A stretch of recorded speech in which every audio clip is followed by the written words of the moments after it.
గుర్రం పాపిరెడ్డి అనే movie black comedy జోనర్లో తీసిన ఈ మూవీ థియేటర్లలో అలా వచ్చి ఇలా వెళ్ళింది.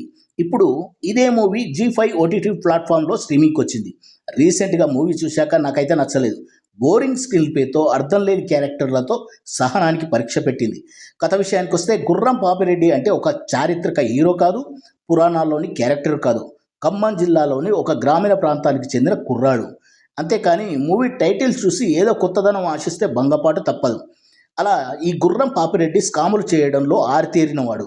ఒక బ్యాంకు దోపిడీకి ప్రయత్నించి ఫెయిల్ అయ్యి జైలు శిక్ష అనుభవించడంతో పాటు అక్కడ పనిచేస్తున్న నర్సు ఫరియా అబ్దుల్లాతో కలిసి డబ్బు కోసం ఒక పెద్ద స్కెచ్ వేస్తాడు.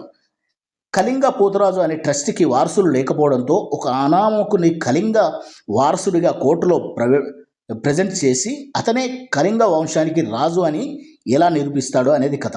చివరిలో ఇచ్చిన ట్విస్ట్ కొత్తగా ఉన్న రిమైనింగ్ స్టోరీ అంతా చికాకుగా తీశాడు దర్శకుడు మురళీ మనోహర్. నరేష్ అగస్త్య హీరోగా నటించగా అతనికి జోడిగా ఫరియా అబ్దుల్లా నటించారు. ఇతర పాత్రల్లో బ్రహ్మానందం, యోగిబాబు, జీవన్, రాజ్ కుమార్, కసిరెడ్డి, వంశీధర్ గౌడ్ నటించారు. పేరు ఆసక్తిగా ఉన్న సినిమా మాత్రం పేలవంగా ఉంది.